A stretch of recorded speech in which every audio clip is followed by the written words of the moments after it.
Joe Burrow is excited to have so many familiar faces on offense this season. Hear from number 9. Plus, what about the Bengals defense? Are they primed to take a big step forward?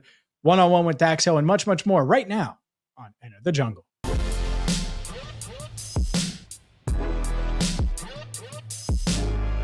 Hi again, everyone, and welcome into Enter the Jungle. I'm James Rapine. He is Andrew Fox Miller. Make sure you check us out every single Tuesday on the YouTube channel, Cincinnati Bengals Talk, weekly on FanDuel Sports Network and wherever you get your podcasts. From Apple, Spotify, Amazon. Yes, you can take Cincinnati Bengals Talk with you wherever you go. And it is the downtime of the year where training camp is just over 5 weeks away, but we're not going anywhere. So just a reminder, if you're looking for your Bengals fix, we have you covered. And let's dive on in, Andrew, and let's start with Joe Burrow. Joe Burrow talked last week as minicamp was wrapping up. And one thing that I do think has been overlooked because of Trey Hendrickson's conversation or the Shamar Stewart stuff where, oh my goodness, they kept T and Jamar, is the fact that it's not just Joe's back and T and Jamar are back. Chase Brown's back. Andre Yosevach is back. Mike Gesicki's back. The revolving tight ends that the Bengals have had from CJ Uzomah to Hayden Hurst, Irv Smith Jr., that one didn't work out so well, to now Mike Gesicki. Well, now Gesicki's back. That continuity is something that Joe Burrow is really excited about and thinks is going to take the Bengals offense to a new level. I think we're in a spot that we haven't been before. Guys coming off of a season healthy, getting all of our guys back. It's been weird this offseason not having to really take a new guy that we're counting on under my wing and trying to teach him what I'm looking at, what we want out of each play. That takes a lot of time. And, signing Mike back was big. Andre coming back. We have all the guys in the wide receiver room back that, we've already had all these discussions. So now you can take it to the next level and talk a little more in depth about those. And that's just going to continue to make us better. How realistic is it, Andrew, that Joe Burrow, Jamar Chase, T. Higgins, and the Bengals offense can be better, can take the next step, can be even better than they were last season? Oh, I think they absolutely can be. There's no question about it. I think obviously people are worried about the offensive line. That's always going to be the discussion point when we have this what if as far as this offense and the ceiling that they potentially have yet to reach. I think there's one other element to it as well, though, and it's you could say everything that Joe said. I mean, it's a fact that there's carryover. You're not having to work with somebody to help them develop and learn the offense. But a bit understated is the fact that Dan Pitcher's back too. Imagine if you had a new offensive coordinator, even though you had the continuity of the players. So you're firing on all cylinders now. I think that what we saw last season, this is going to be a continued ascension for this offense. Yeah, I think it's interesting. And full disclosure, I had this awesome one-on-one interview with Andre Yosevach that I completely fumbled, like Jeremy Hill in the playoffs. It doesn't exist anymore. So that's on me. I think a lot of you watching and listening wish that Jeremy Hill's playoff fumble didn't exist anymore either, but it still does. But one of the things that Andre and I talked about was this run game and Chase Brown and taking it to another level, and not just from on the ground, but Chase Brown as a pass catcher. And he's working in Atlanta with Andre Yosevach and Charlie Jones between now and training camp. I think that's really intriguing because it's like, all right, well, let's just say Jamar is right at the peak of his powers, even though I always think there's more there for a player like that. But let's just say that. And T takes a slight step forward, maybe stays healthier. And then after that, it's like, all right, well, who can make a leap? We heard from T. Higgins a few weeks ago and what he thought of Andre Yosevach. Another guy's Chase Brown. Would not shock me at all if those two guys take another leap forward, another step forward. Plus the continuity, like Joe said with Mike Gesicki, skill player-wise, it should be even better than it was last year, which is kind of crazy because you had a guy in T. Higgins that was awesome, had 10 touchdowns, and then you had Jamar Chase win the Triple Crown. Yeah, I mean, and especially if you factor in, like you said, Yosevach taking the next step. Jermaine Burton, if things are trending in the right direction with him, it seems like he's dialed in right now. He's got the focus there. Maybe he's going to be able to take that next step and mature as a player at a professional level. If that happens, I don't know if there's enough targets to go around with the weapons they have on this offense. And you mentioned Chase Brown. Having Zach Moss back might be a surprising rejuvenation. Chase Brown, not going to be overdoing it on reps. You've got Samaje out there. I think that backfield is going to be the one that might see the most noticeable leap, simply because they're more solid behind Chase Brown than they were for a good chunk of last season. Yeah, I think that's fair. I do, because the depth behind Chase. And I think Chase, just watching him, one of the takeaways was his route running ability. And he's out there working with wide receivers on his own time.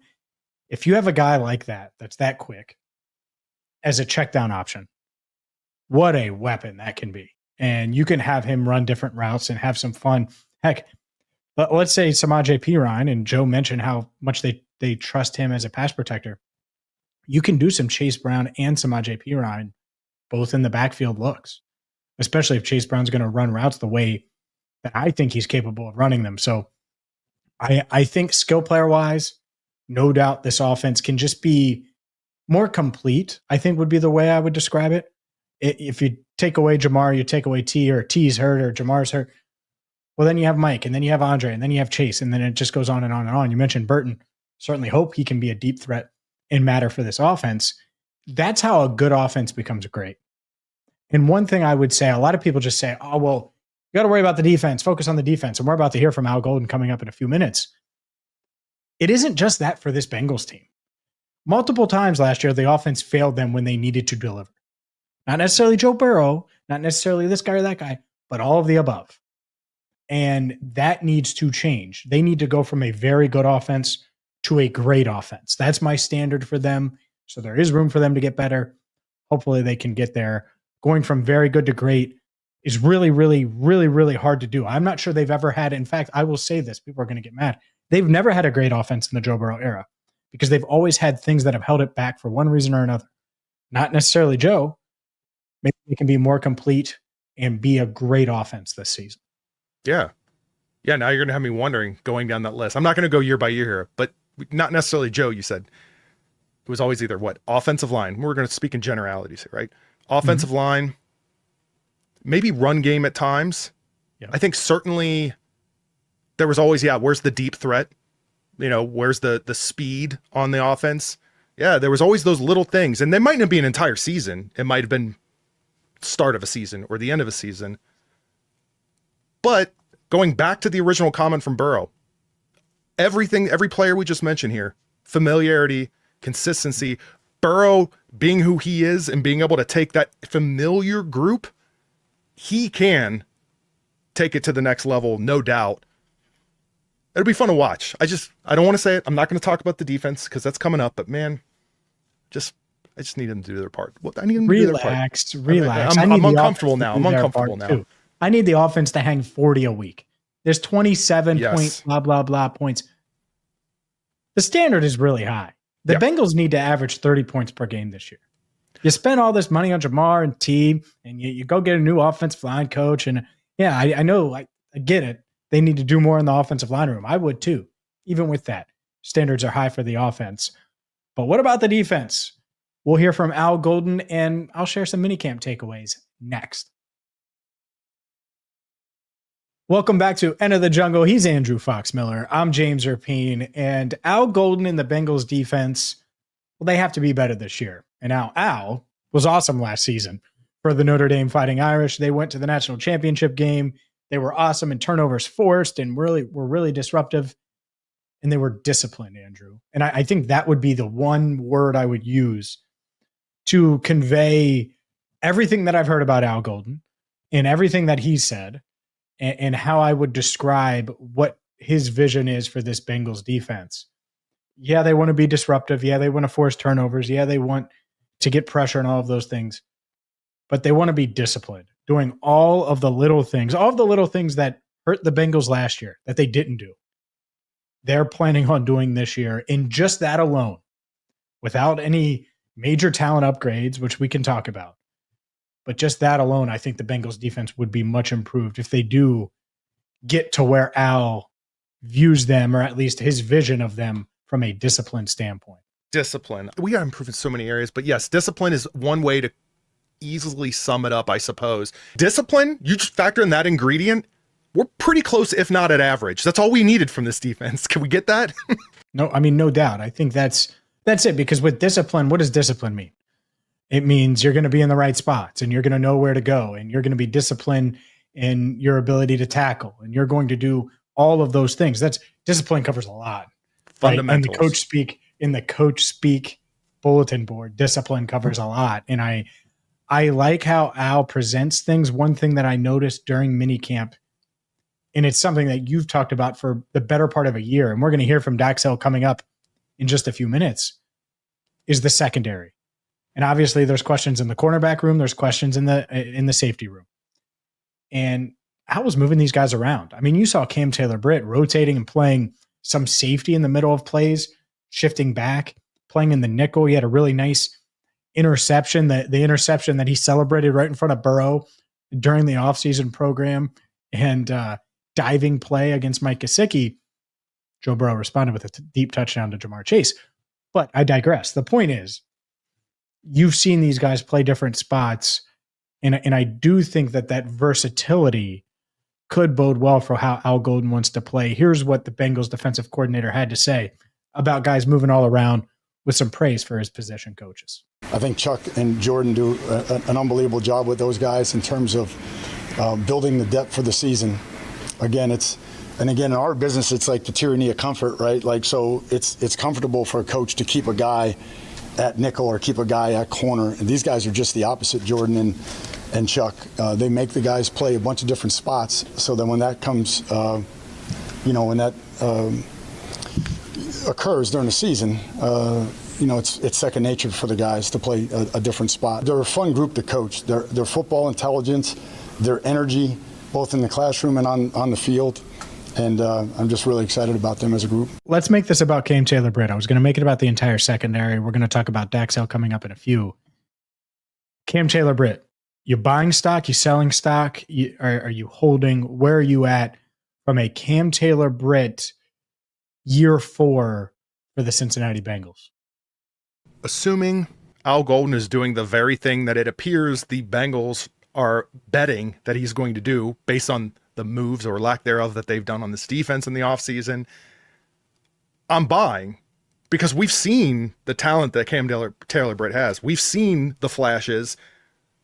I don't see why he can't get back to that, assuming that Al Golden is the coach that he was hired to be. Until I see otherwise from Al Golden, I'm buying.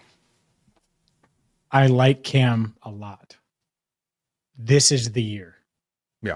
This is the year to do all of that discipline word is coming up right now.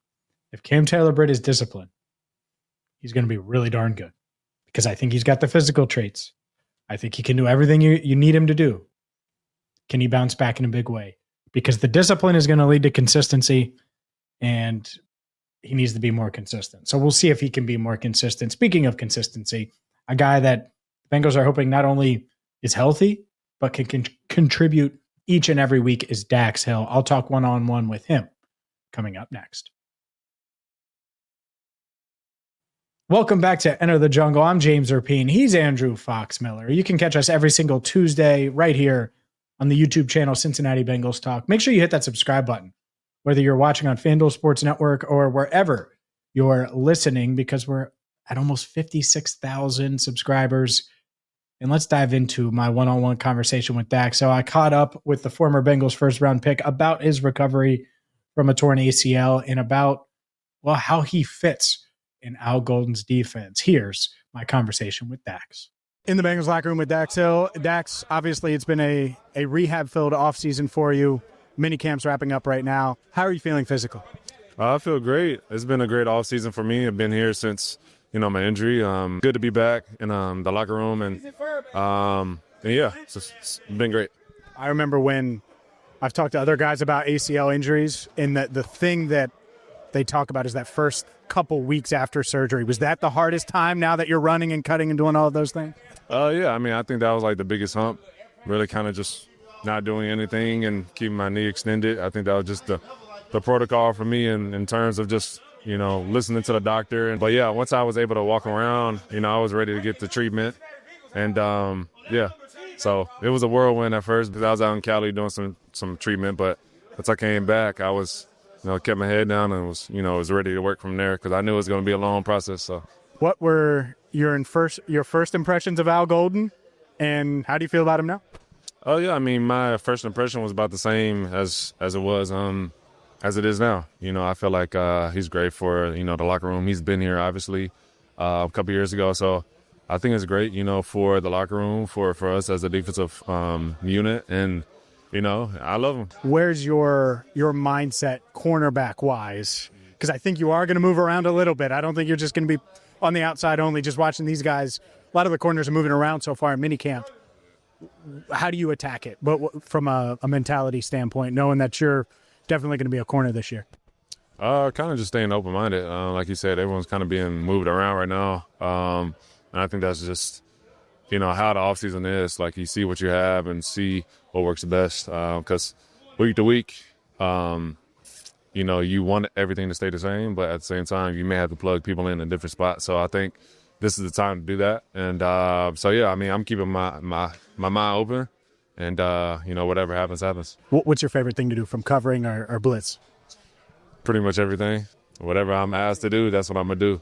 Simple as that. I feel like I've been doing that since I've been here. And if that's what's required of me this year, that's what it's going to be. So the Bengals front office had this vision of adding a weapon that can do it all when they drafted him 31st overall. And then it just didn't happen. I believe, based on conversations on record, off record, in between, on camera, off camera, I should say, I think everything I've had conversation-wise with Dax Hill has been on record. But whether it's Dax, whether it's the coaching staff, everybody seems like they're on the same page to unleash him and let him maximize what he can do. I hope he's healthy. I hope he's cleared for camp, and I'm excited to see it because I think he can be a big difference maker on this defense. Yeah, and we talk about with the offense, the continuity there. Obviously, the defense shaking things up for a number of reasons. But I can't help but think that a player like Dax Hill probably could use some continuity for once. And the fact that he's got his cornerback coach and Chuck Burks there with him, I think there's something to that as well. But at an Al Golden level, looking at this defense as a whole, I don't know who I would pick, but Dax Hill's certainly up there in terms of what player do I want to be Al Golden's chosen one. You know what I mean? Like best friend and true number one mentor, all of it. I want the biggest bond between someone with a mind like Al Golden and a Dax Hill who is as versatile and has not been able to flash what he can flash at the NFL level. But it's a long list. Miles Murphy, I could go on, but Dax Hill's up there. Yeah, there's no doubt about it. Speaking of important figures on Al Golden's defense, I'm not sure anyone's more important than Logan Wilson. Yes, he has the green dot, but he did something really, really awesome away from football. Andrew was there. We'll get to that coming up next. Welcome back to Enter the Jungle. I'm James Rapine. He's Andrew Fox-Miller. And last week, Logan Wilson had the annual Logan Wilson Celebrity Softball Game, Home Run Derby as well. You were there in Dayton, Andrew. Break it down for me. What stood out? Well, I mean, first of all, I'm glad you weren't there. I don't know if you would have been able to control yourself because during the home run derby, let's say, I figured that was just I feel like that was just an affront, an attack on you because you would have been wanting to be all competitive. Oh, look how poorly these guys are hitting the ball. I could play better than this player. You would have been so distracted about how you couldn't challenge them if you had seen what I saw. So it's good that I was there. I was able to just observe and be objective. Why couldn't I have challenged them? That is my beef with the entire softball thing. They didn't invite me to play. Yeah, I know. And that's seeing some of these highlights of these dudes playing. There's no doubt that if there was a starting 9 Bengals edition and they included the beat reporters, that I would be in it. Easily one of the best 9 baseball players in that locker room, at least of the ones that showed up for the softball tournament. My goodness. So Jamar Chase striking out. What do you mean striking out, Mr. Triple Crown? I gave him a hard time on Friday afterward, or on Thursday after. I said, what are you doing striking out? Baseball is not my sport. I don't care if baseball is your sport. You would expect me to catch a football, Jamar. I'm expecting you to make contact. By the way, during the actual game itself, Jamar got hit by a pitch, and it was in that moment I was like, maybe we shouldn't do this, everybody. What are we doing here? Right at the ankle. I even have like a little clip here. For those that are listening, you will have to hear us describe what we're seeing here. There it is, right there. Slow motion. Gets hit by a pitch right on the calf or the ankle, it looked like. But then he's all smiles, and he took his base. It's softball. I'm just saying. It's softball. That's not going to hurt. You know what hurt is my eyes watching these guys try to catch a ball, not calling for it, not communicating. I'm just saying, Al Golden would have been ashamed as well. You need some communication here. And I will say Zach Taylor made a few nice plays from what I saw. But yeah, for the powers that be, whether it's Logan or whoever, invite me next year. I'll be ready to go. And who knows, I might win the home run derby, which they probably don't want. They don't want that to happen. You know what? I think I'd have a good shot. I would love if you'd be out there, and then if I go and cover it again, I'll be on the side of the field that you're playing. Like if you're an outfield, let's say, or third base, then I'm going to be where you are, because the kids at this thing, they had a blast. They were nonstop yelling at every player. It never ended. It was the entire time behind me. It was just like, Jamar, T, sign this, do the gritty, Jamar. And it never ended. The decibel level, the entire game. So if you're over there, be very quiet, and I'd appreciate that. It would be very, very quiet. Hey, who are you? That's what it would happen. Hey, by the way, they yelled at me. It was cameraman. And then they'd be like, go get Jamar. Hey, we all have our place in the world, Andrew. He's Andrew Fox-Miller. I'm James Erpine. Hopefully we get the invite next year.